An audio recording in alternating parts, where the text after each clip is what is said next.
టాలీవుడ్ గురీజీ దగ్గర సరుకైపోయిందా? తన కథలతో స్టార్ హీరోలని మెప్పించలేకపోతున్నాడా? అందుకే హీరోలు ఈ దర్శకుల వారిని సైలెంట్ గా సైడ్ చేస్తున్నారా? అసలు మన మాటల మాంత్రికుడి స్ట్రాటజీ ఏమై ఉంటుంది? Let's watch.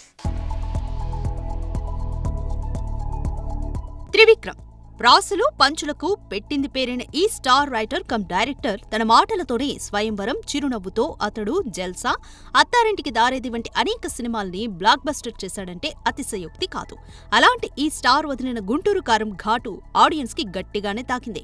అసలు ఈ సినిమా తీసింది త్రివిక్రమేనా అన్న డౌట్ అనేక మందికి కలిగిందంటే సినిమా ఏ రేంజ్ లో డిసప్పాయింట్ చేసిందో అర్థమవుతుంది. దీంతో ఎలాగైనా సాలిడ్ హిట్ కొట్టాలని మైథలాజికల్ స్టోరీతో బన్నీని ఒప్పించడానికి బాగానే కష్టపడ్డాడు. నమిక్ డ్యూ అనే పేరుతో బన్నీ త్రివిక్రమ్ సినిమాను మేకర్స్ అధికారికంగా ప్రకటించారు కూడా.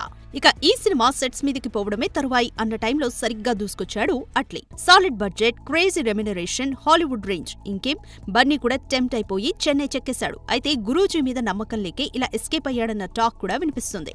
దీంతో ఇలా కాదంటూ వెంకీ మామని ఆనందరావుగా తీర్చిదిద్దే పనిలో పడ్డాడు త్రివిక్రమ్. తక్కువ బడ్జెట్ లో సింపుల్ గా లాగేయొచ్చని వెంకీ కూడా గ్రీన్ సిగ్నల్ ఇచ్చినట్లు తెలుస్తోంది. అయితే గురూజీ చేయాలనుకుంటున్న ఆ భారీ కథ మాత్రం ఇంకా హీరోల చుట్టూ చక్కర్లు కొడుతూనే ఉందట. ఇక బన్నీని నమ్ముకుంటే కష్టమని చరణ్, ఎన్టీఆర్లకు వినిపించిన త్రివిక్రమ్ అక్కడ రిజెక్షన్ ఎదుర్కొన్నట్లు టాక్. ఎప్పుడు మైథలాజికల్ సినిమా చేయని త్రివిక్రమ్ ప్రస్తుతం ట్రాక్ తప్పడంతో కుర్ర హీరోలు డేట్స్ ఇచ్చేందుకు ఆలోచిస్తున్నారట. అయితే అరవింద సమేత లాంటి హిట్ ఇచ్చిన త్రివిక్రమ్ ని గనక తారక్ నమ్మి ఆ మైథలాజికల్ సినిమా చేస్తే మాత్రం ఇండస్ట్రీ సరికొత్త రికార్డ్స్ ని చూస్తుందన్నది వాస్తవం. కావాల్సిందల్లా గురూజీపై నమ్మకం పెట్టుకోవడమే. ఇక సక్సెస్ ట్రాక్ తప్పిన గురూజీ కూడా మళ్లీ ఒక్క ఛాన్స్ వస్తే తనేంటో ప్రూవ్ చేసుకుంటానంటూ రెడీ అయిపోయాడు. కానీ హిట్ కొడితేనే మాట్లాడే ఈ ఇండస్ట్రీలో గురూజీ మళ్లీ భారీ ఛాన్స్ దక్కించుకుంటాడా? చూడాలి.